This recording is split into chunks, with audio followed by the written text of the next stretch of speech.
Good day, and welcome to Rocky Mountain Readings, where of late we've been reading a beautiful book, The Talmud, a biography, which has really given us the backdrop and the background and all the events that led up to the formation of the Talmud and some of the difficulties and trials that the Hebrew people faced in its development politically as they were being spread abroad around the planet. And so I'm finding this very, very interesting. Shalom, Sheila. Hope you're okay. Anyways, I had my exam yesterday. Did very well. Pretty happy with the result. No reason to complain. Hashem is good. Let's keep, Shalom, Vishal.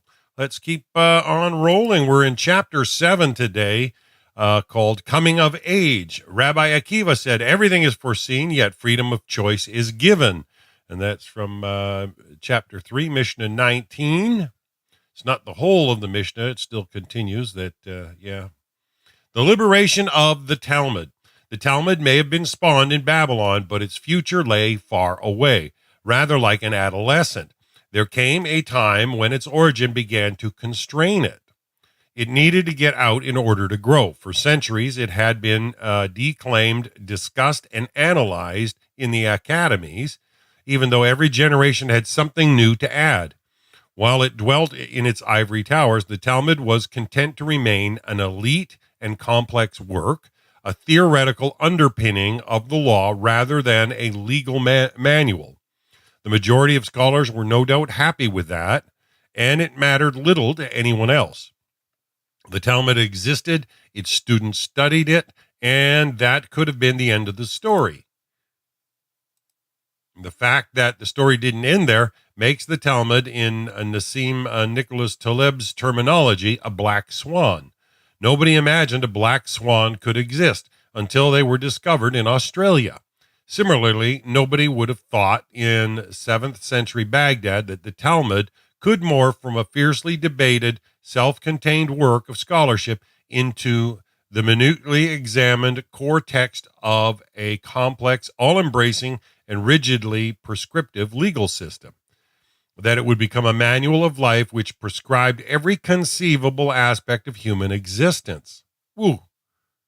From the most sublime to the seemingly mechanical, regulating all human activity from intense religious devotion through a minutiae of social legislation to the correct way to wash one's body or put on one's shoes, the right one first, then the left, removing them in the opposite order.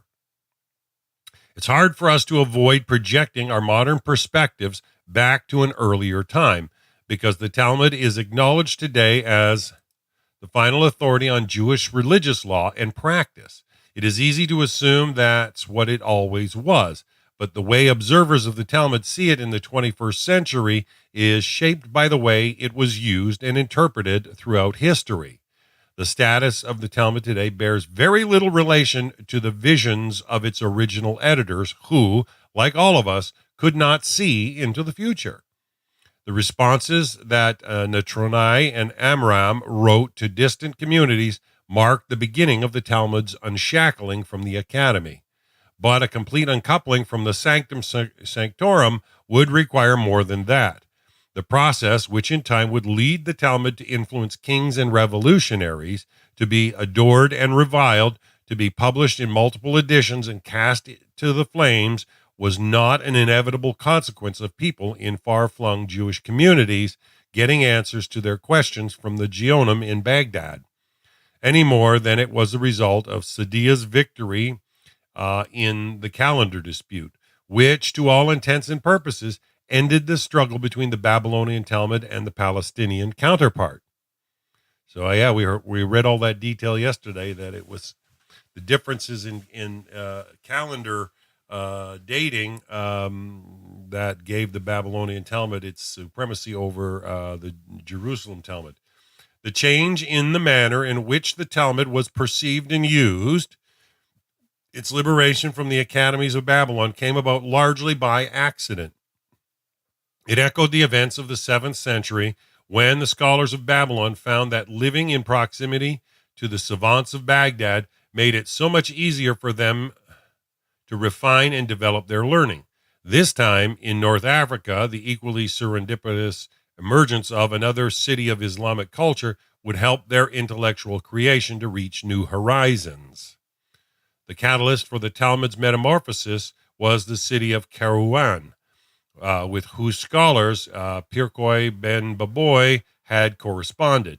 Set in the heart of the Maghreb region, which extended the width of North Africa from Morocco to Libya, Kairouan had been founded about 50 years before Baghdad by the rulers of the Umayyad dynasty. The legend is that when the first Muslim settlers arrived there, leader ordered all the snakes and scorpions to leave. He had to repeat his order 3 times, but eventually they left. From the next 40 years, no snake entered the city. The 12th century cartographer Al-Idrisi describes Kairouan as the greatest city in the Arab West, the mother of cities, the most populated, prosperous, and thriving. The city has been a center of pilgrimage since the 9th century, and today its great mosque is considered the 4th holiest site in Islam. Kairouan was one of a chain of trading centers established at the junctions of caravan routes by its commercially minded founders. Like their other trading hubs, Kairouan was close enough to the sea to take advantage of the opportunity for maritime trade, yet sufficiently far inland to be safe from attack by vessels of the rival Byzantine Empire, which controlled the Mediterranean. Goods would be offloaded in the seaport and swiftly transported the 40 miles to depots in the city where they would be unpacked and stored. In its heyday, Kairouan was a bustling commercial and scholarly locus as splendid as in the Islamic Empire, far surpassing anything its Byzantine foes could offer. Muslims, Christians, and Jews walked its streets, traded in its markets, and, untroubled by scorpions and snakes, swapped tales beneath the fountains in its squares. Dominated by the great mosque of Uqba, with its massive dome, paved courtyards, towers, and intricately sculptured wooden pulpit, it is little wonder that the desert Berber tribes frequently cast a jealous eye on the city. With its sophisticated water storage and distribution system, comprising immense cisterns of up to 120 meters in diameter and a network of aqueducts. Shalom, Imam. Kairouan rapidly shrugged off its arid, dusty setting to become a cosmopolitan center whose citizens paid heavily in taxes for the privilege they enjoyed. Just as Baghdad had done, Kairouan acted as a magnet for the curious and the creative, for the enterprising and for pleasure seekers. It drew in traders, poets, intellectuals, and artists, but its full value was realized in the wake of the Islamic conquest in 711 CE of Al-Andalus, better known today as Spain. The city acted as a natural and accessible connector, enabling Spain to trade with Mashriq, the area of Islamic domination to the east of the Mediterranean, which we now call the Middle East. And in the 9th century, after the Byzantine Mediterranean ports had been captured, it also functioned as a north-south link between the Mediterranean and the sub-Saharan region. Indeed, the city was so well connected that the legend asserts that a spot which had been placed in a well in Mecca surfaced in Kairouan, providing that water runs between Arabia and the Maghreb.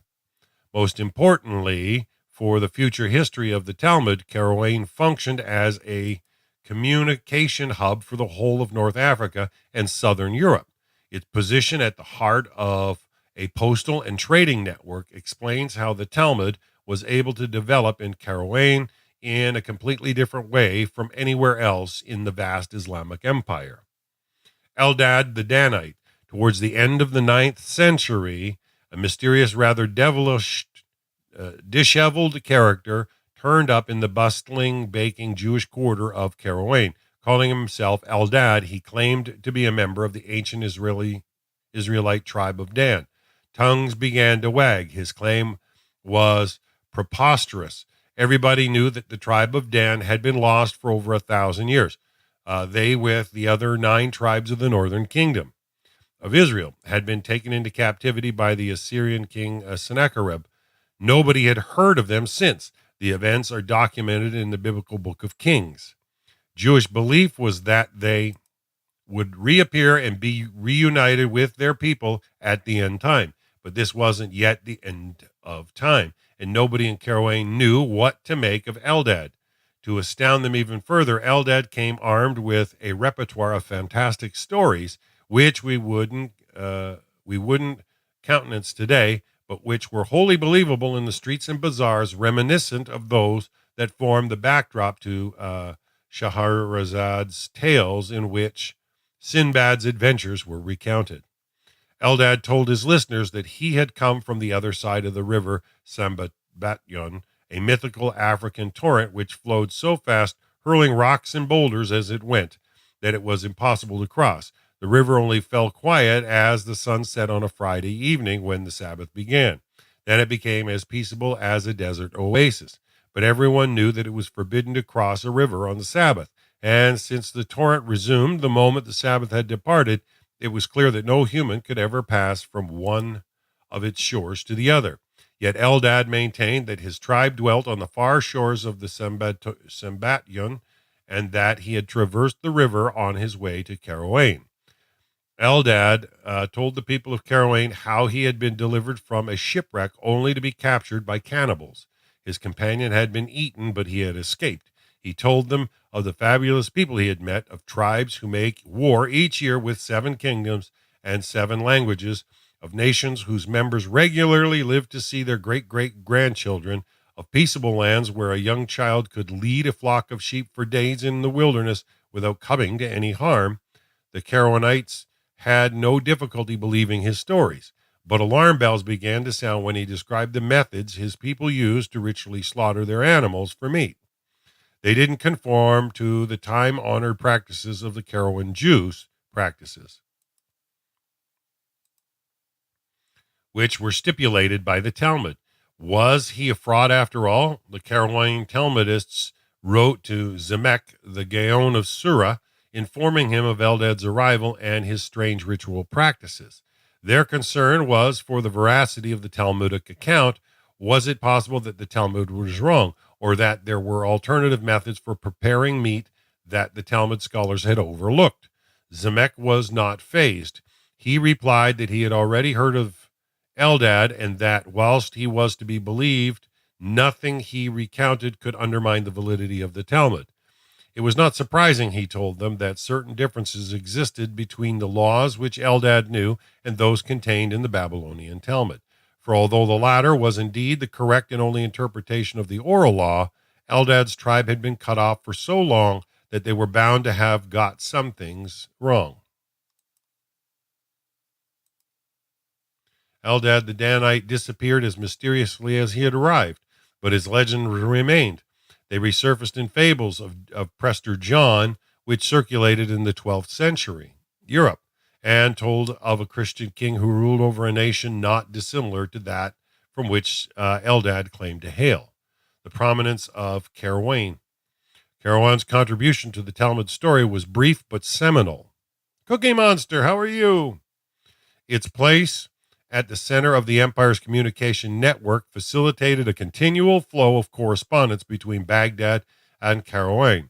The Geonim were able to correspond with communities across the Islamic Empire, which by now included those in Palestine, Egypt, Sicily, Morocco, Italy, and Spain. Baghdad didn't even need to be in the loop. Carouane's postal links allowed remote centers to communicate directly with each other and created a flourishing industry for the city's scribes, who copied the Babylonian manuscripts and redistributed them to the Jewish centers. Just as it happened with Baghdad, Carouane became a home for intellectuals. A library to rival Baghdad's House of Wisdom was established there. The ancient catalog of books stored in the Carouane Mosque is the oldest in the Islamic world. Public education for both men and women was commonplace. A study of tombstone inscriptions show that Carouane was home to a far higher proportion of people carrying out intellectual professions than was the case in Egypt's great cultural heartland. Had Carouane not played such a critical role in the cultural life of the caliphate, the chances are that the Talmud would have had little or no impact there. A popular legend in the Middle Ages recounts how four scholars on a mission to raise funds for the Surah Academy set sail from Bari in Italy. Their boat was captured by pirates and the scholars put up for ransom.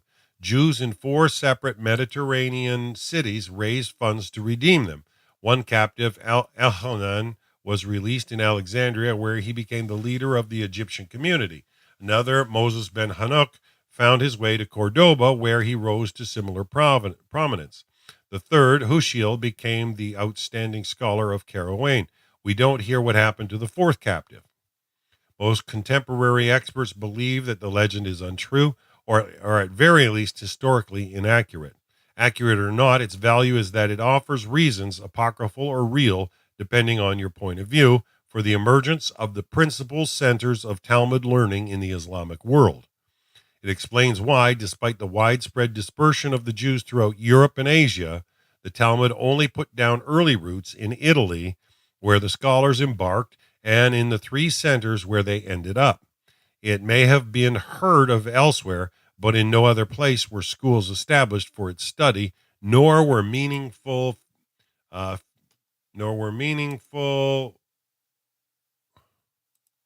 questions asked about it.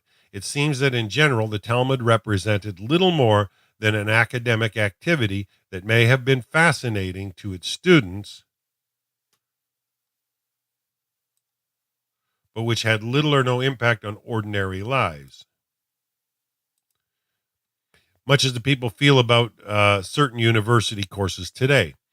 That was the way the Talmudic scholars in Baghdad had seen it also. Although it is quite clear from the writings of Pirkei ben Baboy and Sadia, amongst others, that Babylon wished to be seen as the spiritual center of the Jewish faith, we don't find its scholars or teachers evangelizing to bring the Talmud to popular attention.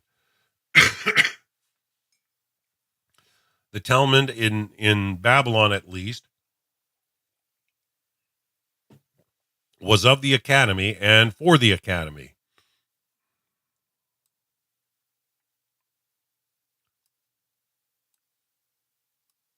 Come on, you.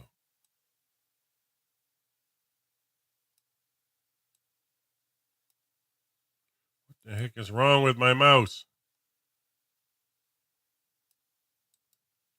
Ugh.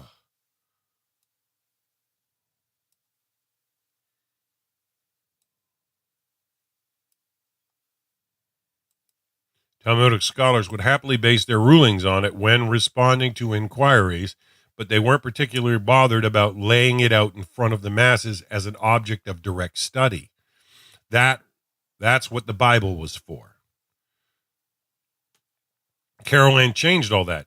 In her penetrating study, Becoming the People of the Talmud, Talia Fishman explores how attitudes to the Talmud changed once people encountered it as a fixed written text, rather than in Babylon, where it still existed largely as an oral tradition.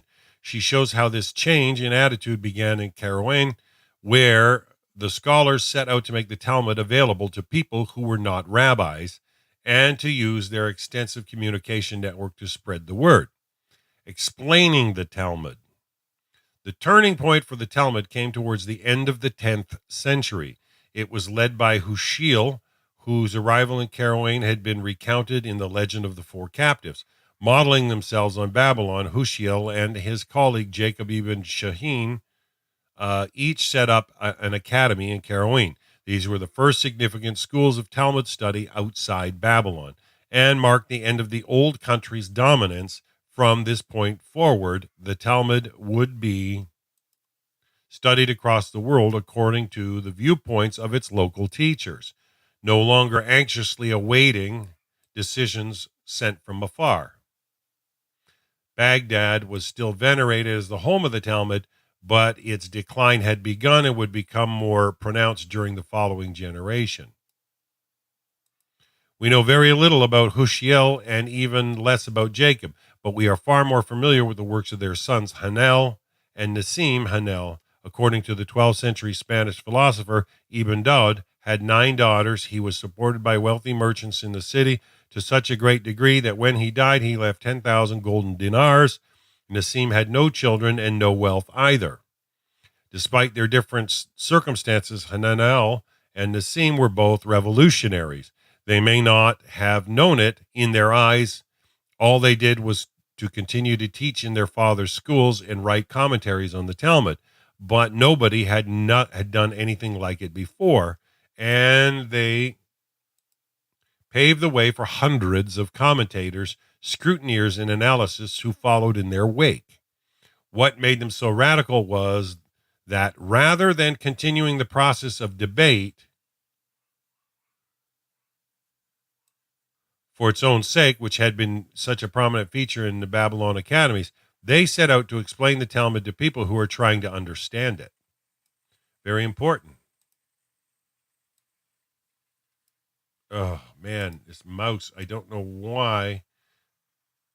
Is it wearing out on me or what?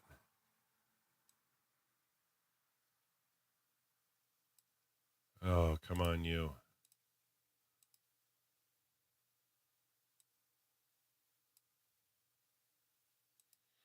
They were educators in Talmud rather than contributors to it. Large parts of their commentaries are still printed in standard editions of the Talmud today. The sharp contrast between both commentaries and the Talmud itself is that the commentators try to reach a conclusion, keen to provide practical guidance and therefore not content with the way the Talmud often leaves discussions open. Both men gave their views on what the legal rulings should be. They may not have known it, but they were pioneers in a process of legal decision making that would find its way from Carouane to into the schools of Spain. As Carouane ascended, Baghdad declined. One event did not cause the other, but there was a connection between the two. We take our leave of Babylon with the appointment of Chai, its last great personality, as the head of the Pombita Academy. Chai succeeded his father Shira, whose letter to Carouane provided so much information on the development of the oral law and the academies in Babylon. Chai was renowned as both legal authority and an educator. His academy drew students from across the world, including Spain and Germany, the two centers which were about to serve as the launching pad for the Talmud in the medieval world. He corresponded with people across the world, answering questions from communities that Carouane's communication network couldn't reach. But Chai was the last of his kind. With his death in 1038, Babylon's reign as the preeminent center of Talmudic learning finally drew to a close. Carouane's influence on the Talmud may have been seminal, but the city never attained Baghdad's prominence. It was always a hub, rarely a place to which other communities turned for guidance or instruction. When Bedouin tribes besieged and destroyed the city in 1057, its time had run its course. In the space of less than a generation, the Talmud's world changed yet again, and both Baghdad and Carouane ceased to play any part in its ongoing story. Then came the golden age of Spain. The Talmud alighted in Spain around about the same time as it landed in Carouane. This is implied in the Legend of the Four Captives, and history bears it out because, as we saw in the previous chapter in the second half of the 9th century, someone in Barcelona heard or saw a reference in it to 100 daily blessings that were to be said daily. He wrote to the Gaon Amram in Babylon asking for further details, yet despite this early interest and notwithstanding Amram's detailed reply, the Talmud didn't really catch on as a subject of serious investigation until well into the dog days of Babylon, when the schools set up in Carouane by Hushiel and Jacob ibn Shaheen were already flourishing. Life in Al-Andalus, as Spain was known in those days, held far more opportunities than anywhere else the Jews had lived. Arabic and Jewish culture flourished alongside each other. The two languages were similar in structure and vocabulary.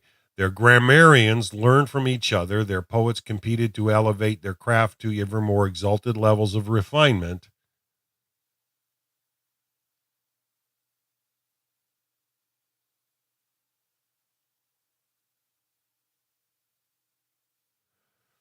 Um, Cookie, yeah, look up the Pardes system, PRDS.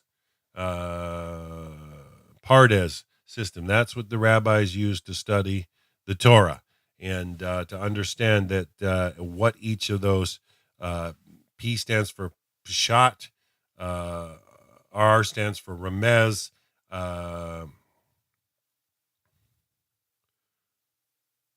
D stands for Darash, and S for Sod. And when you understand that system and exactly what each one of those four imply, it'll give you a great overview, or it'll help focus on where to look when you're reading the Torah. So, Bashat is just the straight overview, but look it up, Pardes, Prds, interpretation, and you'll find the rules there. Will give you clarity, okay? So hopefully that helps, Cookie.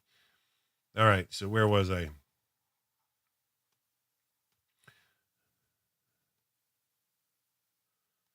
The grammarians learned from each other. Their poets competed to elevate their craft to ever more exalted levels of refinement, weaving sublime verbal tapestries from gossamer lexical threads, rarely shy of introducing unheard of grammatical forms or words never before spoken. The first Spanish Jew to break through the cultural barrier and make it into Andalusian society was Hisdai ibn Shaprit, born around 915. He trained as a doctor and practiced in the court of the Caliph in Cordoba. He caught the Caliph's eye in 940 as a member of the team, which translated into Arabic a Greek pharmaceutical treatise, which the Caliph had been given by a visiting Byzantine dignitary. As the way in those days, the Caliph promoted him to administrative position alongside his medical duties. Hisdai was a shrewd political operator. He shot up through the ranks, was sent on various diplomatic errands, and ended up as one of the Caliph's most senior ministers. Hisdai scored many political and diplomatic successes in his career, but one encounter stands out above them all, even if we don't fully know the details. The affair is so enmeshed in legend and speculation that even today we cannot cover the full historical truth, though many have tried. Yeah, so interesting. In Cordoba, that's where Maimonides was born a couple centuries after that. The odd story of the Khazars. This is important. According to one of the many varying accounts, in 948 CE, Hisdai sent a messenger to Constantinople, where he met a fellow Jew. The man told him that he belonged to the entourage of King Joseph of Khazaria. Now, this is where the Joseph Rabbi Halevi wrote the Kuzari. He told him that the Khazars were an independent nation who dwelt in the region between the Black and Caspian Seas. They owed no allegiance to either the Islamic or Byzantine empires. In fact, the king and all his subjects were Jews. The messenger, whose name was Yitzhak Bar Natan, was astounded. He was a well-traveled man, the emissary of one of the highest-placed ministers in Spanish society, yet he had never heard of Khazaria, and he had no inkling that an independent Jewish kingdom existed anywhere in the world. Barnathan took word back to his employer, who, it seems, had already heard rumors of this nation, but had not known how to contact them. A correspondence ensued between Hisdai and King Joseph. We know this much from documents discovered in the Cairo Geniza in 1896. They were circumcised and practiced all the laws of Judaism. The Jewish warrior king may have been fearless in war, but from the second event described in the letter to Hisdai, it seems that he was less adept at spiritual inspiration. He managed to propagate Jewish practices throughout the land, but many of his countrymen didn't take it to heart. Eventually, one of his descendants, Bulan, came under pressure from his Byzantine and Arab neighbors, who advised him it wasn't wise for the Khazars to continue to adhere to the religion of such a downtrodden people. Bulan, not one to be pressurized, resolved to make his own decisions. He called in Jewish, Muslim, and Christian sages and commanded each of them to explain to him why theirs was the religion to which his people should adhere. And that's the argument. The whole story of the Kuzari is that this king had the sages from each of these three languages. The Khazars were known as mercenaries. They would sell, rent out 10,000 soldiers to the Byzantines and then 20,000 to the Muslims, and whoever was paying for it. And they eventually got squeezed by both. You got to go convert to either Islam or Christianity, one way or the other. And the Khazars decided to become Jewish. The letter doesn't name the sages that he summoned, but other sources make a stab at it, even if somewhat unreliable. The Byzantine emperor, so we are told, sent the theologians Cyril and Methodius, a Talmudist, Yitzhak Sangari, of whom we know very little, represented the Jews, and Farabai ibn Korah spoke for the Muslims. This is important.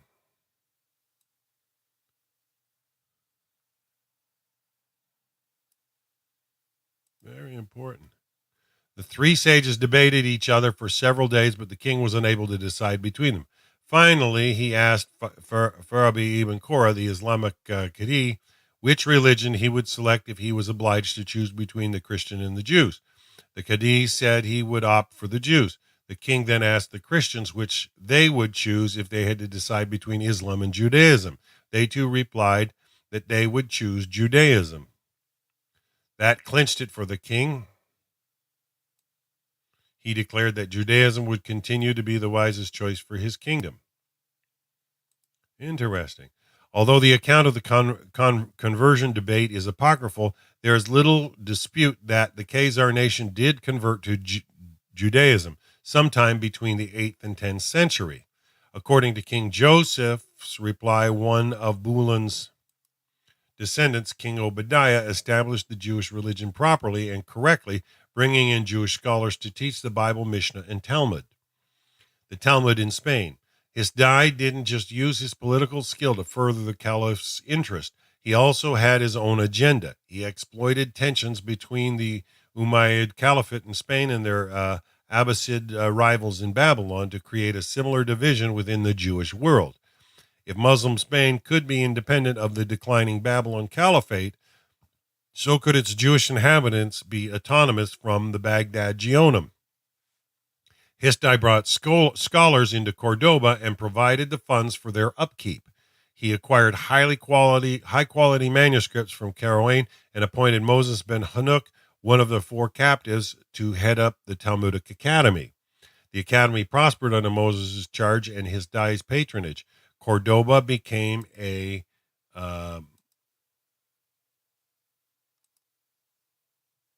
pre-return, right?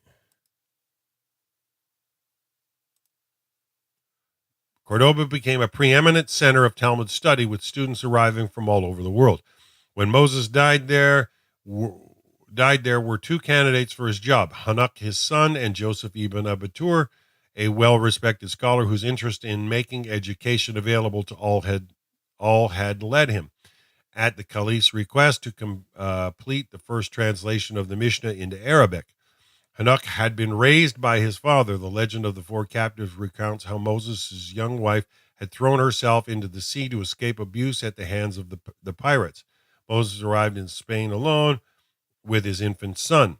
Hisdai lent his weight to Hanuk's candidacy and was duly appointed. However, after Hisdai's death, Joseph's supporters tried to reopen the question of the succession. The caliph weighed in and reconfirmed Hanuk in the post. At this point, Joseph left the country, but when the caliph died, some of his wealthy supporters bribed the new ruler to depose Hanuk and appoint Joseph.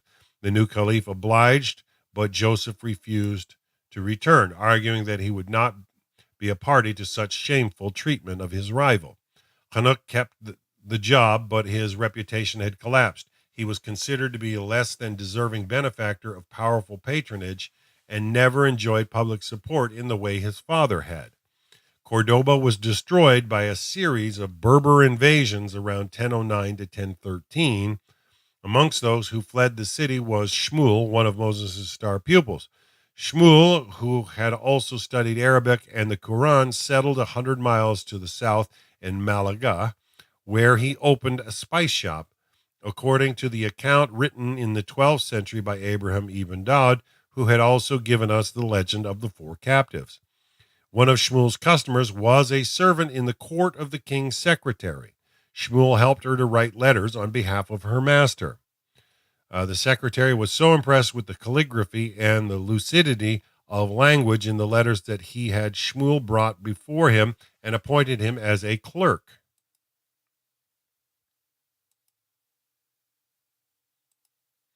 Shmuel became so indispensable to the secretary that on his deathbed he confessed to the king that all the good advice he had given him over the years had in fact come from Shmuel. The king immediately appointed Shmuel to his staff, and from that point on, his rise was meteoric. When a dispute broke out between the king's two sons, resulting in one of them engineering the death of the other, Shmuel had already come down the right side. The victorious son Badis appointed him vizier of Granada, a post he held for maybe 30 years. The Jews called him Hanajid, Shmuel the prince. Shmuel never forgot his education. He may have been vizier of Granada, but he was a Talmudist at heart. Ibn Dawud lists him alongside Hananel and Nassim of Karawane as one of the three great rabbinic scholars of his time. As his Dai had done, he used his wealth to promote scholarship. Ibn Dawud recording that he had acquired many holy texts and copies of the Mishnah and Talmud, and he would support anyone who wanted to make religious scholarship his craft. He had scribes who would write copies of the Mishnah and Talmud, which he would give to students who could not afford to buy them. You got to remember, that's well before the dawning of the printing press. And he provided olive oil to the synagogues in Jerusalem. He died at a good old age.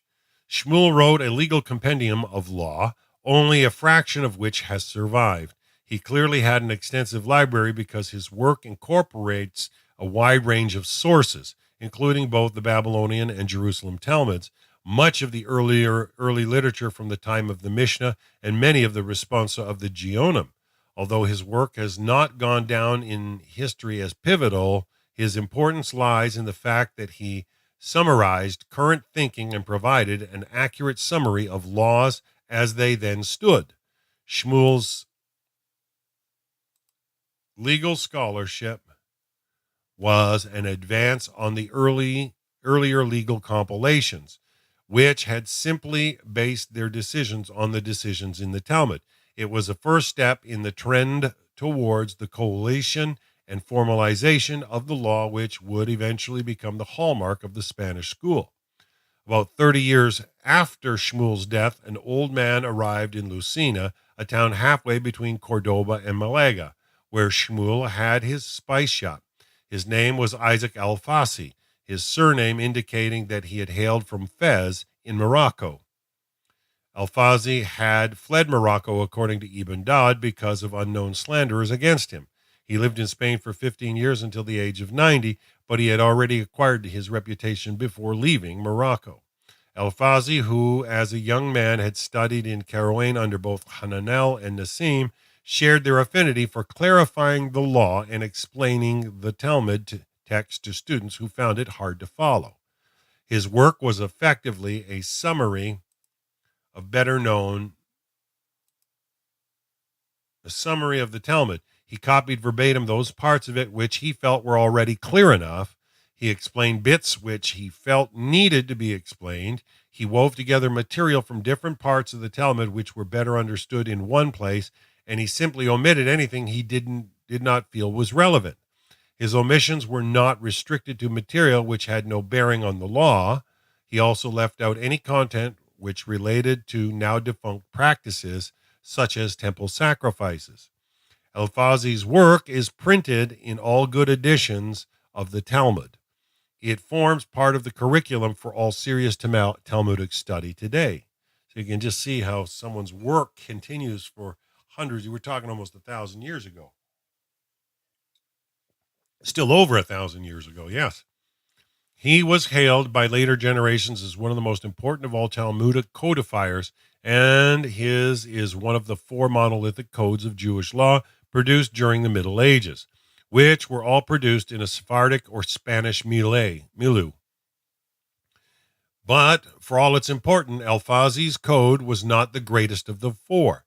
That distinction goes to the compendium written by Moshe ben Maimon, or the Rambam,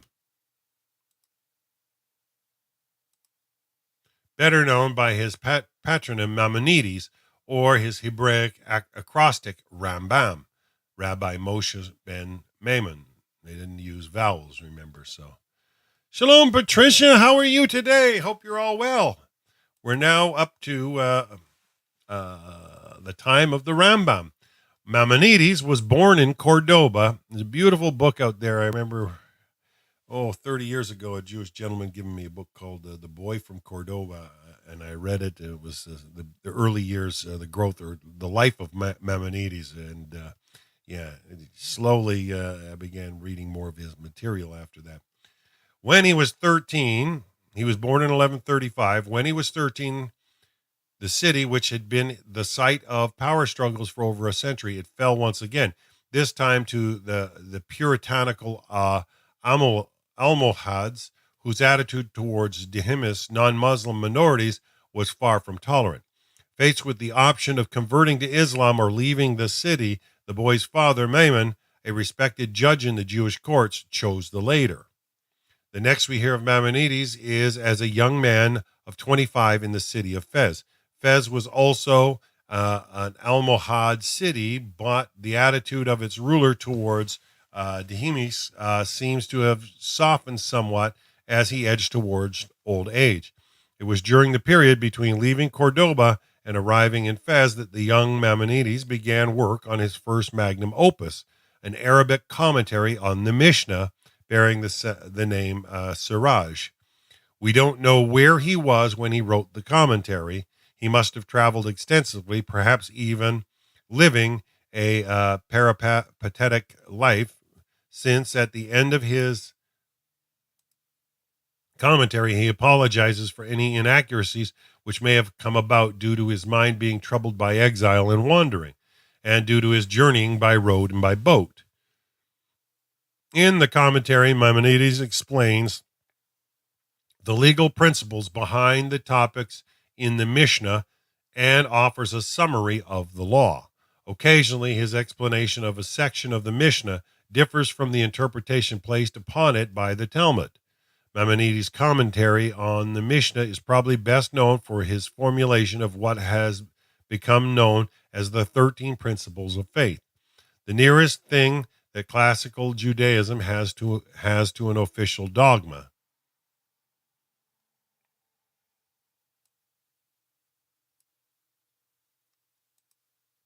And the subject of considerable controversy and scholarly discussion. The sojourn in Fez was brief. Within 5 years, the leading Jewish scholars in the city under whom Maimonides studied was martyred by the Almohads, having refused to convert to Islam.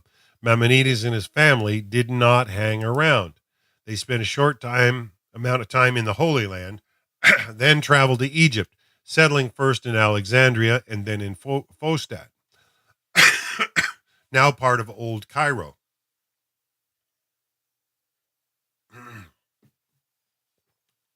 Maimonides' brother David supported the family through his trade in gemstones.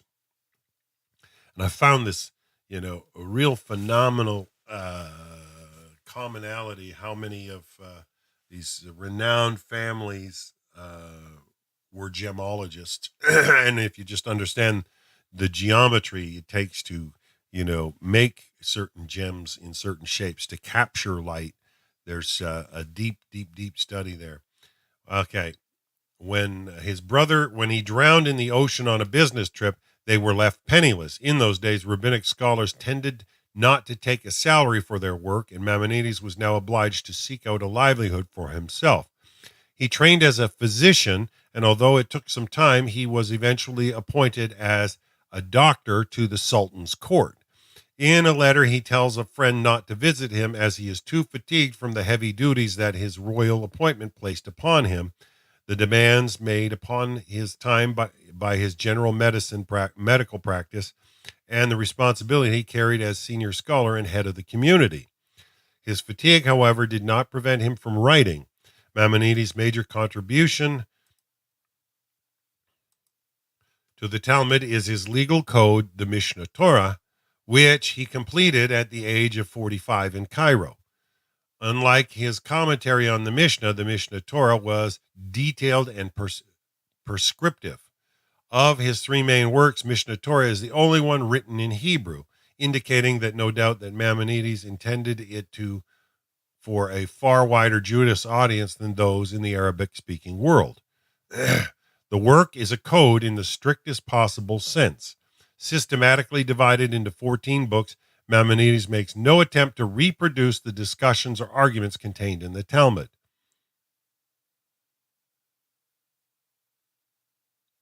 Nor does he cite his source. He simply states his understanding of the law, which emerges from those discussions. Unlike other legal codes, he includes laws relating to defunct temple practices, an indication that he considered the work applicable for all time, even when the temple would be rebuilt. And this is how a lot of this stuff is preserved. It's neat to see.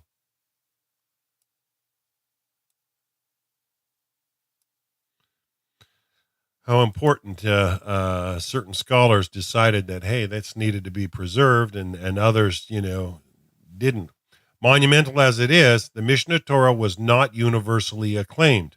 Some of Maimonides' critics believed he intended its study to replace that of the Talmud. The work came under censure, a severe censure from a contemporary, Abraham ben David of Poskeres, who argued that Maimonides had reduced the flexible openness of Talmudic law to a series of prescriptive statements with no room for maneuver. He took issue with Maimonides on many of the legal statements in the work, but reserved particularly fierce criticism for his assertion that anyone who believed God had a body was a heretic. How can he call such a person a heretic when so many who are greater and better than him thought this way because of what they read in the Bible, and even more so in homilies which confuse the mind? Rabad's objections was not to promote the view that God had a body, but rather because, as Daniel Silver puts it, Judaism had never read the simple-minded or literalist out of the fold.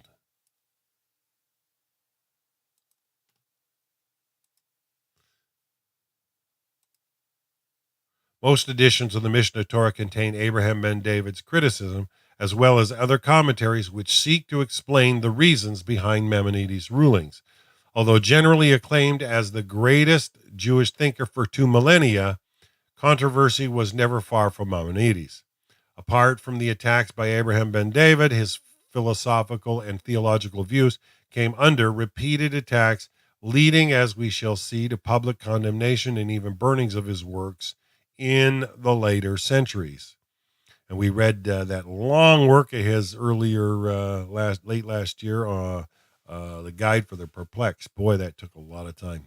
Huge work it was. The Rhineland. Caroline may have been in ruins, but due to its husbandry, the Talmud was known across the vast area. It was taught from Fez on the western extreme of the Maghreb through Cairo to Baghdad in the east. In Europe, it reached Spain, Provence, France, and Italy, extending northwards towards Germany to the Rhineland cities of Mainz, Speyer, and Worms.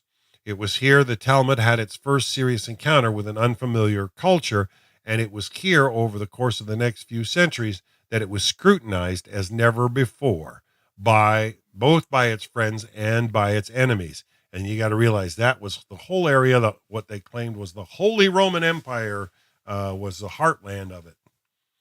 Throughout its historic history, the Talmud had developed in an Islamic environment.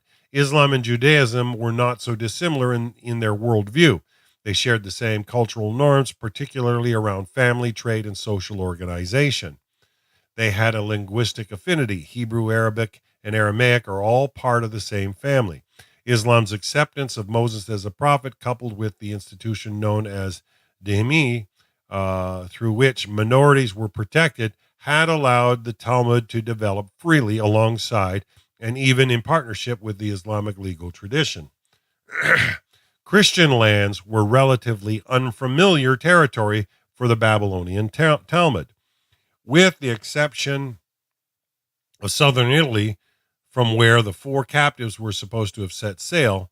Those few Christian centers which had encountered the Talmud were largely confined to the eastern Mediterranean and only knew the Palestinian work.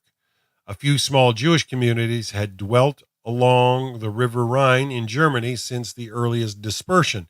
They hadn't always have an easy life. A church council edicts in Paris in 846 ordered all Jewish children to be removed from their homes and placed in monasteries. Much later in 992, Sioch ben Esther, a Jewish convert to Christianity, tried to destroy the Jews of Le Mans. He went to the local lord to tell him that the Jews were piercing his image with a goad in order to kill him. He suggests he search the local synagogue. The Lord did as he was bid and found a wax effigy which Sioch had planted there with its feet amputated and piercings on its body. Sioch urged the Lord to take his revenge, and a wave of violence broke out against the Jews. We don't have the full story since the one manuscript which contains the account breaks off before the end, but based on similar events, we can imagine that the outcome may have included wholesale slaughter, forced conversion, and expulsions from the city. 15, and just like the pogroms that happened years later in Eastern Europe. 15 years later, the King of France ordered all Jews to convert or die. Oh, this is where we're leading into the Inquisition. Those who could flee, did. A group of women drowned themselves, and the elderly were slaughtered. But it was by no means all doom and gloom. Compared with events soon to come, the 10th century in Northern Europe was a period of relative calm. The Jews comprised a tiny fraction of the overall population. Most Christians had never met one, and as Jonathan Ilukin points out, there must have been a general tolerance of Jews by ordinary people because no early medieval government would have been able to maintain control if there had been constant strife. In 1074, Henry IV even exempted the Jews of Worms from paying the poll tax in recognition of their loyalty. It was against this uncertain background that the legend of the Jewish Pope emerged, undoubtedly fictional. It is just one of a number of popular medieval tales set in the 10th century Mainz. It offers a revealing insight into the insecurities and aspirations of people in a city which was becoming a major center for the Talmud. The legend, which circulates in various forms during the Middle Ages, tells the unlikely story of Elchanan, son of the poet Shimon of Mainz. Elchanan and Shimon were real characters. Some of Shimon's poetry has survived, and in one he refers to his son Elchanan. One version of the story is that Elchanan was kidnapped as a child, placed in a monastery, told that his parents were dead, and raised as a Christian. The boy prospered and rose rapidly through the ranks of the Catholic Church, eventually being appointed pope. Known as Andreas, the pope grew increasingly insecure about his origins until he eventually demanded that his aides tell him the true story of his birth. The whole story came out. The pope was reunited with his father and returned to Mainz to live as a loyal Jew. The story is the result of a powerful imagination, but no less powerful than the intellectual currents then flowing in Mainz. A shared atmosphere of intellectual curiosity prevailed in both the Talmudic communities and monasteries, as did comparable methods of education and study. It had been sparked by the 9th century Carolingian Renaissance, which saw art, culture, and religion flourish across Europe. And although the Carolingian era had long subsided by the time interest in the Talmud surfaced along the River Rhine, its legacies lingered on. Talia Fishman notes that the cathedral schools that produced the Holy Roman Empire's diplomats were situated in the very cities where Talmud study was strongest. Interesting. The ban on polygamy. The Talmud had probably first been introduced into the Rhineland by local merchants and traders who would regularly travel great distances to obtain the goods and raw materials they needed. Whenever possibly, they would lodge in foreign lands with their co-religionists with whom they shared a common language. Friendships would form amongst the regular travelers just as they do today, and they would exchange news and ideas. In this way, the merchants heard about the new phenomenon of religious scholarship that had spread from Baghdad and Karawane, of how the Talmud was institutionalizing their traditional religious practice. They heard about the legal authorities who were basing their decisions upon its debates as part of the ongoing process of formalizing Jewish law. One can imagine there was certain amount of disquiet and even cynicism about the new breed of rabbis and scholars who seemed to be imposing new restrictions and changing the old ways. There's always people like that. The merchants didn't just bring home news and information, they carried documents and manuscripts. Some of the letters written by the Babylonian Gaon high reached means, as did books from Karawane, but the travelers were few in number. The geographical and political divide between North Africa and the Rhineland was huge, and the flow of information and manuscripts was intermittent. Almost as soon as the Talmud was established as an object of study in the Rhineland, its rabbis plowed their own course, responding to local events and reaching their own decisions independently of anything happening in the Islamic world.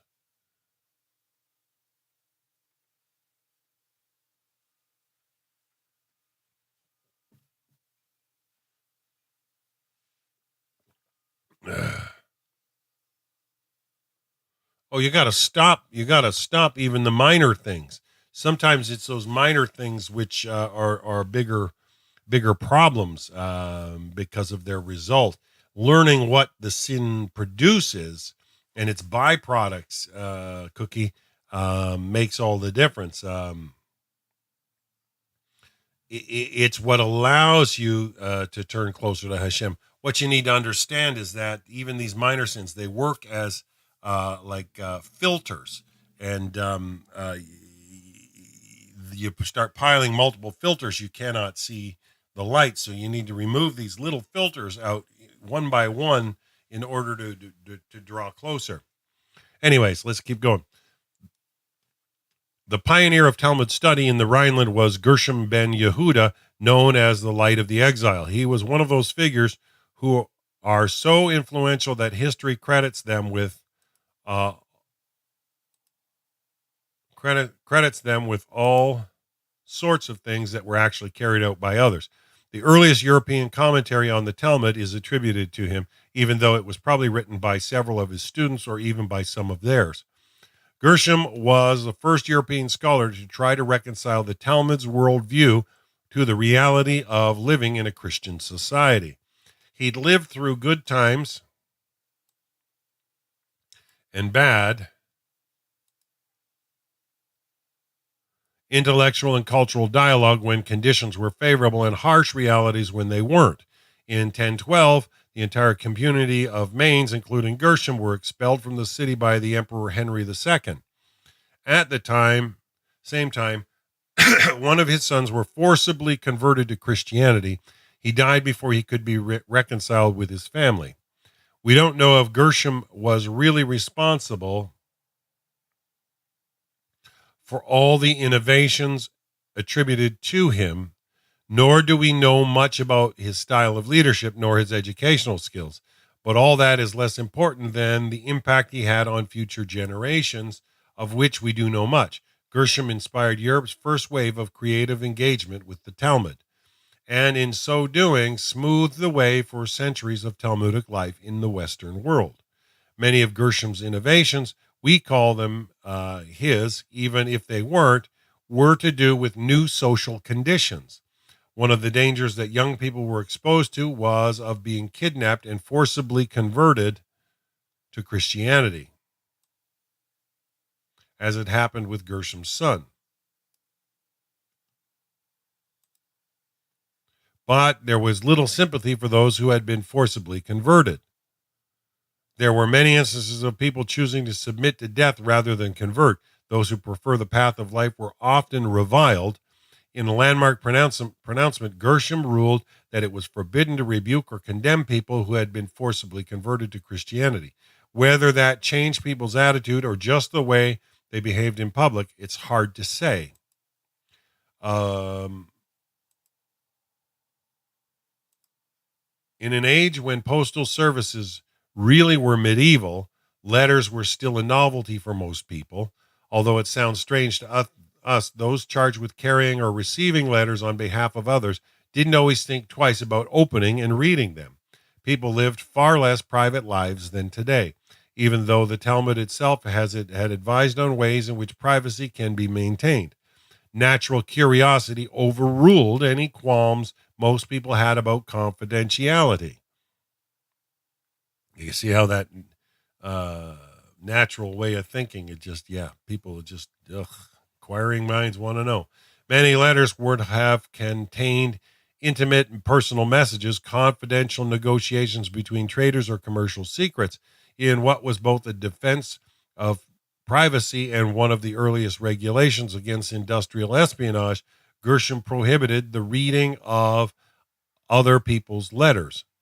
The best known of the innovations attributed to Gershom, also the most puzzling to understand, was his prohibition against marrying more than one wife, and the severe punishment of excommunication that was to be pronounced against anyone committing the offense. It's a puzzling enactment because laws are generally not made unless there is a need for them, and all the evidence is that Jewish families in Mainz, as was generally the case throughout Christian Europe in the Middle Ages, were small, nuclear, and monogamous. It is true that in Talmudic legislation, men were permitted to marry more than one wife, but it happened so rarely that even in the Talmud itself, we don't find any significant mention of it taking place. Several opinions have been put forward to explain this enactment. One view is that it was directed at polygamous immigrants from Muslim countries. Another was that once they became aware of the Talmud, men who had previously been unaware of its sanction for polygamy might be tempted to follow it. Abraham Grossman suggests that it may have been directed against traveling merchants who stayed away from home for so long that they may have been tempted to take second wives in the lands they traveled to, perhaps even abandoning their first wife altogether. The truth is that we don't know why this regulation was instituted. And like all his other inventions, we don't even know whether it was Gershom who instituted it. But it remains the piece of legislation for which he is, perhaps erroneously, best known for. The Winter of Troyes. 30 years after Gershom's death, a young wine grower from the French city of Troyes traveled to Mainz to study at the feet of Gershom's former pupils. His name was Shlomo ben Yitzhak, but he is universally known by the acrostic form from his name as Rashi. Rabbi, R stands for Rabbi, S for Shlomo, Yitzhak. He took notes of the lectures he attended in the main yeshiva. On returning home, he composed a work that has ever since remained the first and often only commentary to which every reader of the Talmud turns. Like Maimonides in Spain, Rashi dominates the story of the Talmud. The pair of them stand head and shoulders above every other. There is little doubt that without Rashi's commentary, many passages of the Talmud would be undecipherable. Unlike his predecessors in Karawane, Rashi provided a running commentary distinguished by its brevity and simplicity. Although the reader can often follow the literal meaning of the Talmud text, the various steps in a Talmudic argument are not always clear. By judiciously inserting a few words here and there, Rashi deftly links together the staccato flow of the text, fills in the gaps, and clarifies difficult or ambiguous meanings. Rashi's concern is to explain the Talmudic discussion rather than provide a legal ruling. help us to understand rather than say, here's the answer. His occasional use of ancient French to explain the meaning of a difficult word makes him a valuable reference source from medieval linguists. If there is any single figure to whom, despite its many setbacks, despite its overcoming a technical problem concerning the absorption by cooking vessels of the flavor of incompatible foods, Rashi lived just long enough to witness the devastating rampage of the army of the First Crusade, heading for Jerusalem to seize the city from the Muslim rulers. And working themselves up into a religious frenzy, they prepared for their expedition. The least disciplined of the Crusader throng took it into their heads to slaughter the Jews of Europe along the way. The assault began in the spring of 1096 in the Rhineland. In Speyer, Worms, and Mainz, the Crusaders announced their presence with a murderous assault. Following the initial slaughter of those who survived were offered the choice of conversion or death. Most chose the latter option, many slaughtering their own children before committing suicide themselves, rather than condemning them to be tortured and raped by the blood-crazed army. Jewish property, too, was cast to the flames. This was the first occasion in which the Talmud would be burnt in Europe. The drunken crusaders ripped their way through Europe, destroying and killing as they went. When they finally reached Jerusalem, the small Jewish community was completely wiped out. For the first time in its history, the city was empty of Jews. The trauma of the crusade eventually subsided. It would return, but for now, some sort of normality returned. Advances were being made in Christian scholarship, and those who were preoccupied with persuading the Jews of the error of their ways were beginning to realize that their lack of success so far was because neither side understood each other. Each faith interpreted the Bible differently. Neither side could relate to the arguments of the other.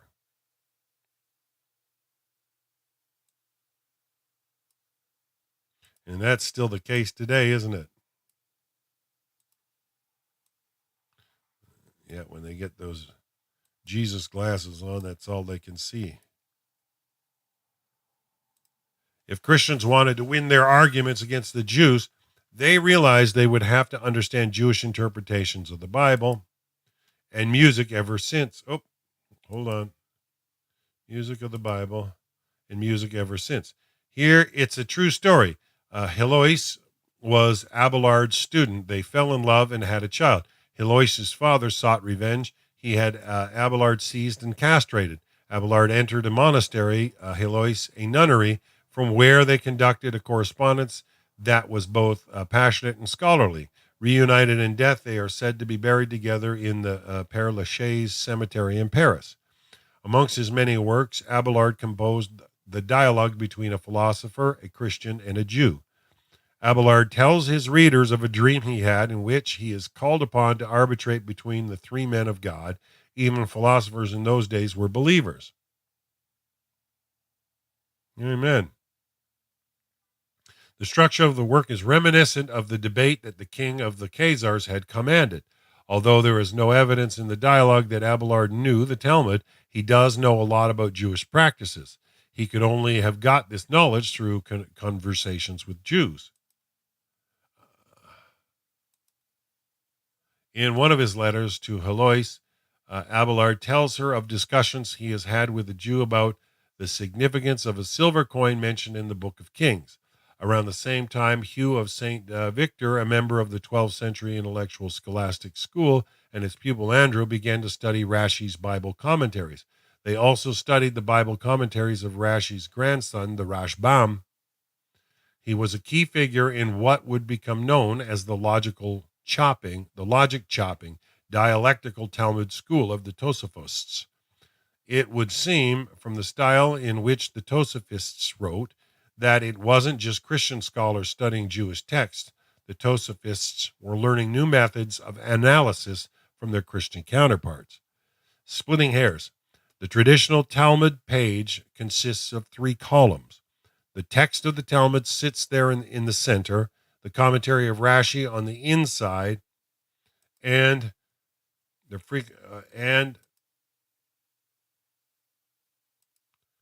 They frequently resolve the issue they are dealing with by cross-referencing to other passages in the Talmud.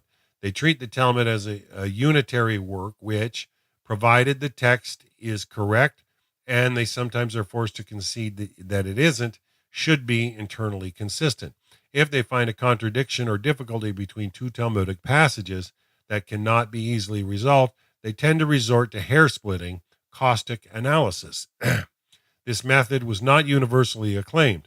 The 16th century mystical Talmudist Judah Low of Prague, best known for his legendary creation of the Golem, that's the Maharal, a humanoid made out of clay, which inspired Mary Shelley's Frankenstein, is particularly censorious of the place of the Tosafists in the Talmudic study. He notes that Tosafot only became well known because of the first printers of the Talmud, placed in a prominent position on the page. Had it not been for that accident of printing, the study of Tosafot would not have become popular. Lowe argues that had other works, which, as vehemently disputing a comment, other works concentrated on interpreting the legal outcomes of the Talmudic discussions, been printed in its place, young people would find Talmud study far more interesting and engaging. The Tosafists' method was very different from that of the more conservative view of the Spanish school. The Spanish excelled in clarifying and codifying the law. They did not concern themselves with analysis of the text. It is this, more than anything else, that led to a divergence between the two schools. The Tosafot were composed by students in the study houses who would record what their teachers said, often challenging their remarks before summarizing the discussion. As can happen when an inattentive student takes notes, they sometimes got things wrong. Ephraim Urbach, in his comprehensive study of the Tosafists, notes some of the reactions of his teachers when they discovered that their words were incorrectly recorded for posterity. Rabbanu Tam is recorded as vehemently disputing a comment that had been attributed to him, protesting that the student who recorded it was confused. Rabbanu Tam was himself accused by the later scholar of transmitting errors. Haven't forefend that such an astute mind as his could hold such an opinion, one in which even children do not err. In the same way that Christian scholars were beginning to take note of Jewish Bible scholarship, the Tosafists were carried along by the intellectual currents pervading in Christian Europe in the 11th century. Come on, you.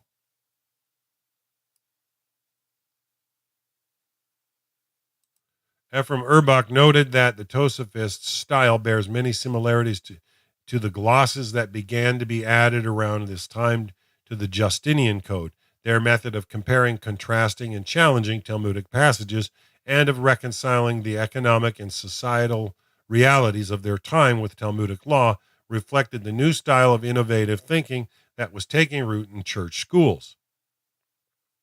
This view reconciled the honor due to earlier generations with the greater knowledge of their own time. The latter scholars did not consider themselves as great as their predecessors, but believed they could see further because the words of a proverb adopted from Christian scholastics, they were dwarves standing on the shoulders of giants.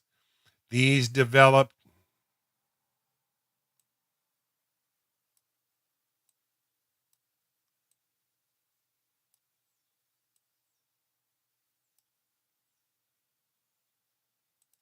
These developments were, of course, no accident, just as had happened in the earlier days of the Islamic Empire.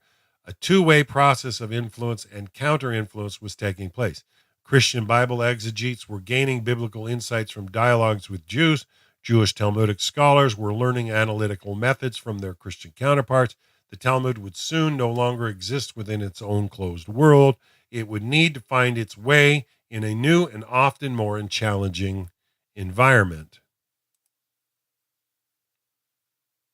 You know what? I think that's probably the perfect place to end for today. Hopefully, you guys are enjoying this. I mean, I'm finding the history behind it fascinating because it just starts to paint details in the picture of time of the background, the environment, the things that squeezed and influenced and formed. I find it most amazing the way Hashem's sovereignty can be seen over all time by the nudging and guiding and even the things that appear as negative. But you can see we're slowly leading up to the time of the after the Crusades, where you get into the Inquisition. Oh, the poor Jews were, yeah, and we're almost up to the time of um, Nachimedes coming up here, and Nachimedes ended up in a big debate in Spain, uh, uh, put on by the king of Spain, and he ended up, straightening them out, but it cost him. He had to flee the country, and so to understand where uh, and how the links and threads all the way back in the chain remain. You can still see how the rabbis were passing it on to their students loyally and trying to maintain and hold it together. But you can see Hashem's guidance over the whole flow, just like a river. Even if you got a boat and you're going against the current or trying to go from one side to the other, you take your hands off the oars, you're going to just keep going with the flow. And that's just, Hashem works that way in all things. He guides and leads. And uh, you need to know when to apply your own free will and to put it into practice, to preserve and to make the world a better place. And we hope you all keep working at things that do that. Overcome shortfalls, remove the filters that block understanding and light from getting through to your mind, so that you can implement it into your heart and into your actions. I am scheduled to be on this Saturday with Pirkei Avos with Rabbi Kaufman. I think we're starting a new Mishnah. New Mishnah, chapter 2, Mishnah 10. I think we're starting this Saturday with Rabbi Kaufman from Israel after Sabbath there, but we're going to be a half hour later than usual, so watch for that post. And I'm back on with Rabbi Chaim Goldberg in the Genesis class on Sunday, and also Rabbi Carmi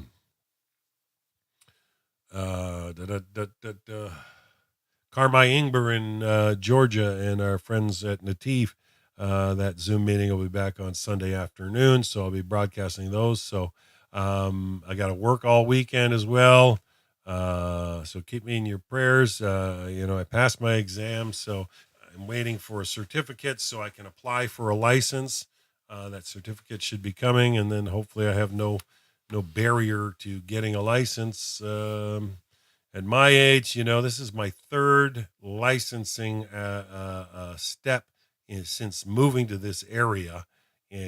Career license. So this will be my third career license, different career license since moving to this region. And it's like, how old, I can't be a professional student forever. But Hashem provides, and he's good. And I think he's got me where he wants me to be, working with these addicts and trying to be a positive influence there. And I'm just praying and hoping and working towards maybe hosting a conference up here in this region. Talking with some rabbis and talking with some people about maybe making it happen, but it takes a lot of financial commitment to make it work. And more often than not, these things turn out to be, expensive and a loss, unless they're super successful over multiple years. I don't know. So I got to ask myself, do I want to spend money here and there, or really praying about it and really working towards it? So, we're going to be back with more of the Talmud, and we're going to continue part 2 and how it, became, more influential in the world, solidified. On Tuesday, we'll be back Tuesday because I'm working all weekend, but I will be broadcasting after Shabbat in Israel with Rabbi Kaufman, and Sunday with Rabbi Goldberg and Rabbi Ingber. So hopefully you'll join us for some of those classes.